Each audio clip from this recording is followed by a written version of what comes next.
කාටද පිස්සු?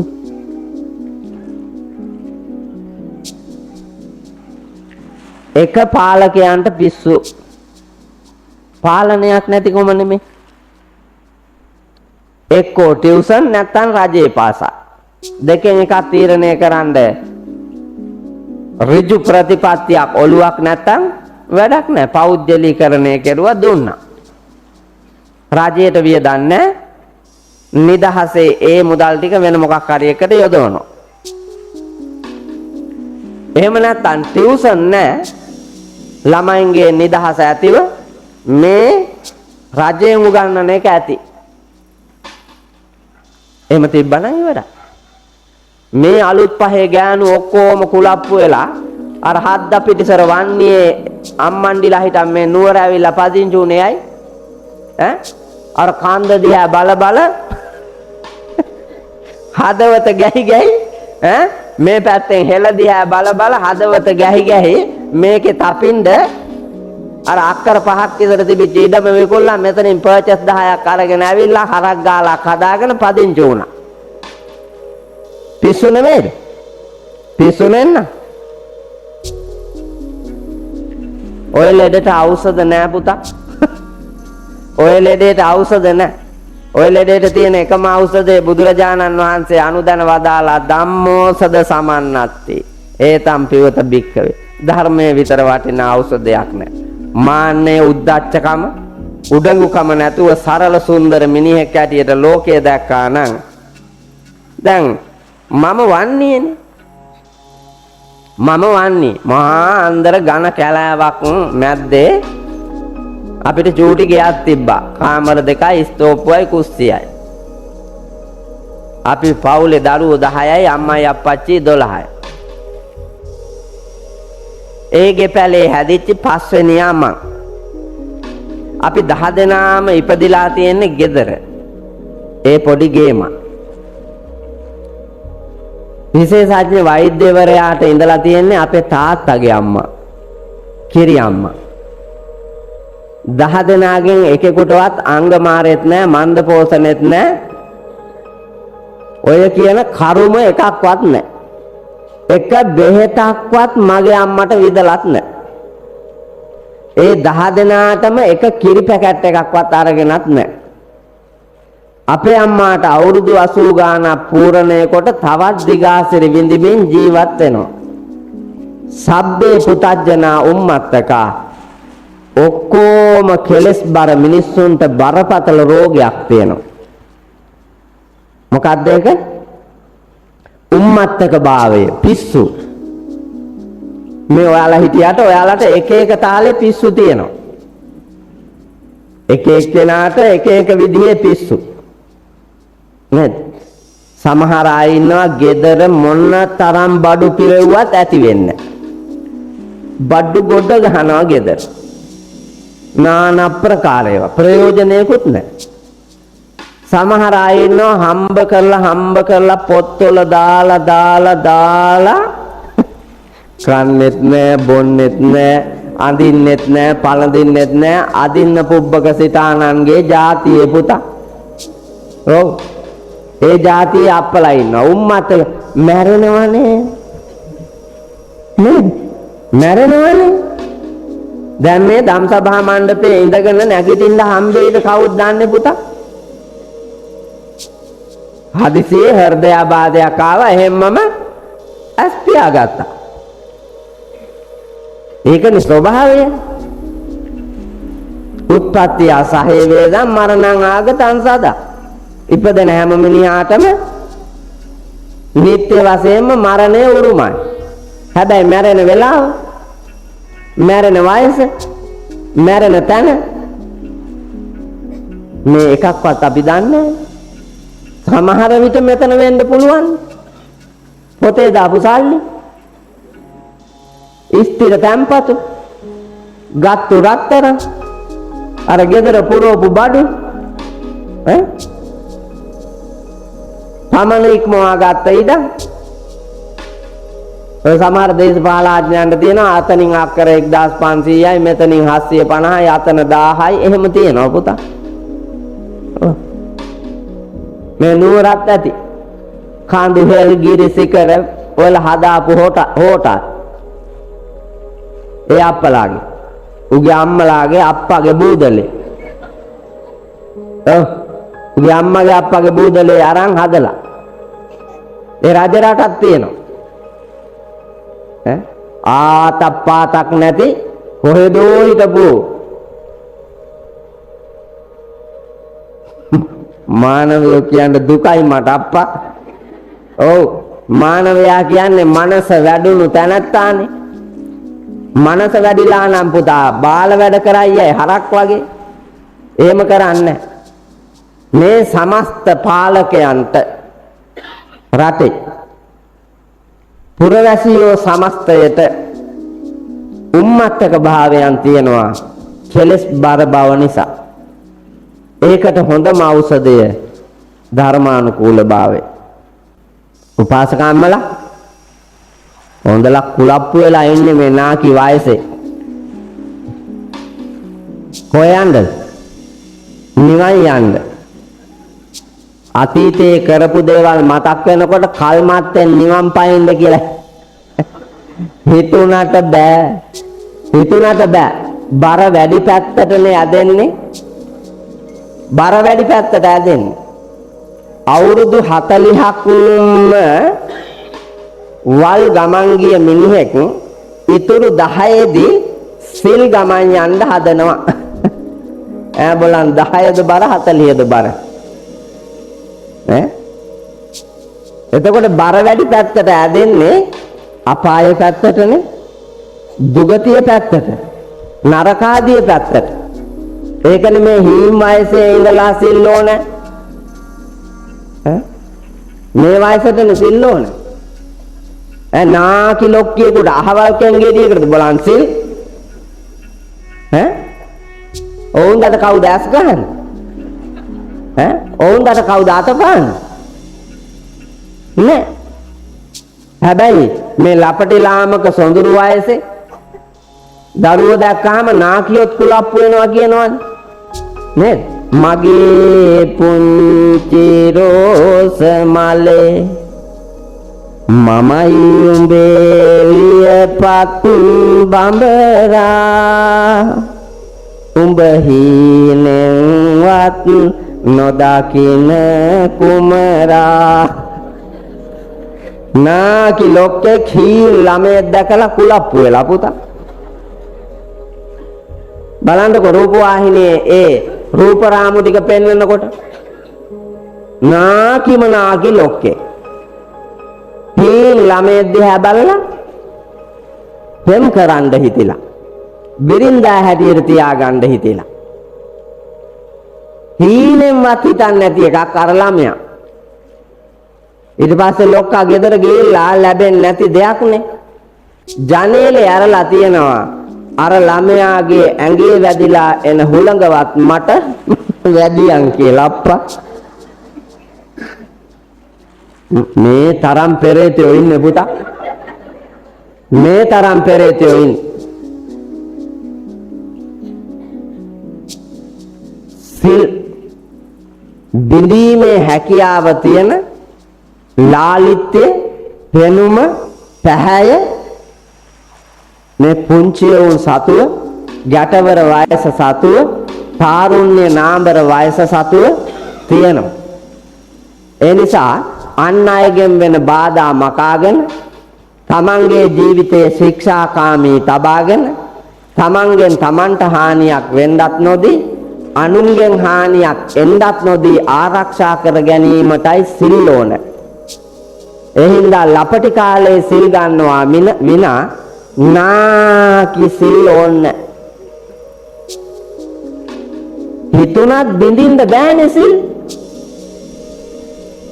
නාකි අයට හිතුණාට සිල් බින්දින්න නාකි ලොක්කෙකුට හිතෙනවා හොරෙන් පොල් කඩන්න. පුළුවන්ද පුතා? බෑනේ. බෑ. ඒ විතරක් නෙමෙයි ඔක්කොම එහෙම තමයි. ආය විස්තර කරන්න ඕනේ නෑනේ. හැම එකක්ම එහෙම. එතකොට හිතුණත් බින්දින්න බැරි කොට ගත්තත් නොගත්තත් සිල්නේ. ගත්තත් නොගත්තත් සිල්. එහෙනම් ජීවිතයේ දැක දැන අඳුනාගෙන නිවැරදිව රැගෙන යන්නට ලපටි ලාමක වයසේ ඉඳලා මව්පියන් දරුවන්ට සත් ආකල්ප මත පිහිටුවා හොඳ නරක කියාදී තරයේ ශික්ෂාකාමී කළා නම් ළමයා තේරෙන වයසේ ඒ ළමයාගේ ජීවිතේ ඉදිරියට හදනවා. නමුත් අද වර්තමානයේ ළමයා සිල් බිඳින්න කලින් බිඳවනවා මහ මිනිස්සු. නේ? මහ මිනිස්සු සිල් බිඳවලා ළමයා එළියට දානවා. ඊට පස්සේ ඌ වැරදි ගමනකම යනවා. මම ඒකට චූටි උදාහරණයක් කියන්නද? නැත්නම් ඔක තේරෙන්නේ නැහැ. කොල්ල දෙන්නෙක් වත්තක වැඩට ගියාලු. කොල්ල දෙන්නෙක් වත්තක වැඩට ගිහිල්ලා උදේ ඉඳලා වතු හිමියා ඍෂි පරිද්දටත් වඩා සිත් ගන්නා විදියට අර පැවරිච්ච වැඩ කොටස කළාලු. වතු හිමියාට ඇති වෙච්ච සන්තෝෂයට උදේ හවස හොඳට සලකලා හැන්දෑවේ රුපියල් 3000 දුන්නලු. ඒකත් අරගෙන මගට එනකන් ඇවිල්ලා එතන වැඩිමල් ළමයා බාලයෙක් කෙනාට කියනවා මල්ලි මට හදිසි ගමනක් යන්න තියෙනවා මං ඒක ගිහිල්ලා එනකන් ඔයා ගෙදර යන්න කියලා. මල්ලි ගෙදර යන්න යනවා. අරයා ගමන ගියා. මල්ලි ගෙදර යන ගමන් අතරමඟ තියෙන සොඳුරු බර කඩේකට ගියා. ගිහිල්ලා මුදලාලිගෙන් ඉස්සරෝම බඩුවක් කිල්ලුවා. මුදලාලි මේ මිනිහගේ ඉහේ ඉඳලා කකුල් දෙක දක්වා බැලුවලු මෙහෙම. මොකක් ඉල්ලන්නද පුතේ?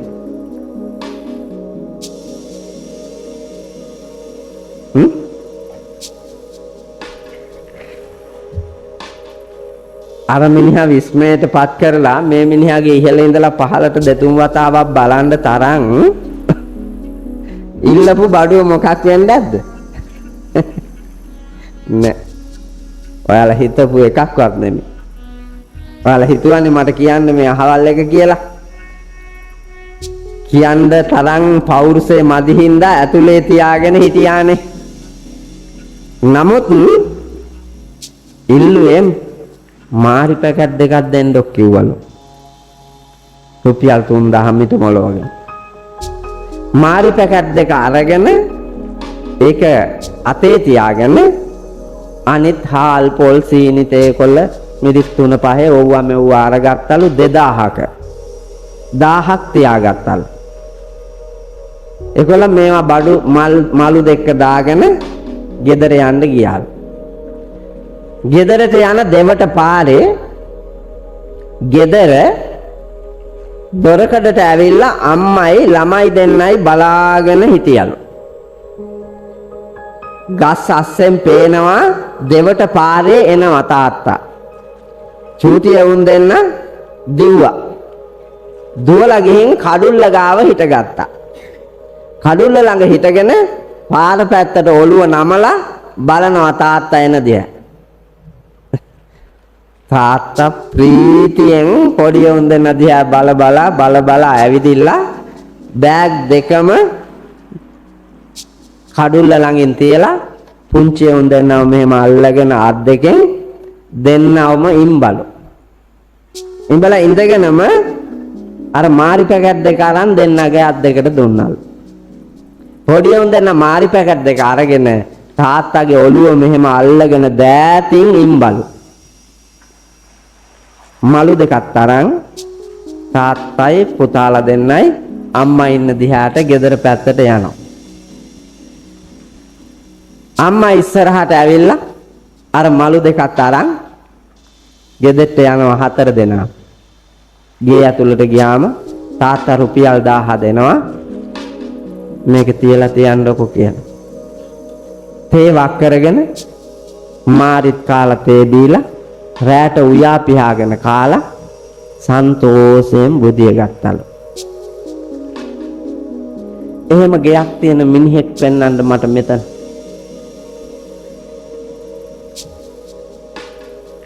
එහෙම ගයක් තියෙන මිනිහෙක් පෙන්වන්න මට මෙතන නෑ. එහෙම සොඳුරු හැඟීම් තියෙන මිනිහෙක් මෙතන නෑ. අර දවසේ කුලිය කරපු මිනිහනේ. අනිත් අර ගමන ගියපු මිනිහා. ගමන ගියපු මිනිහා ගියා පුතා හොරා රක්කු තිප්පොලකට. ගිහිල්ලා බීවා. බාගෙට බාගයක් ඉවර වෙන්න. බීලා ඉතුරු එකක් අරන් ඇවිල්ලා කඩෙන් ගෙදර ගෙනියන්න බඩු ටිකක් අරන් මල්ලේ දාගත්තා shopping එකේ. එල්ලගෙන දැන් එනවා පයින්. මිනිහට දැන් පාරේ කෙලින් එන්න බෑ.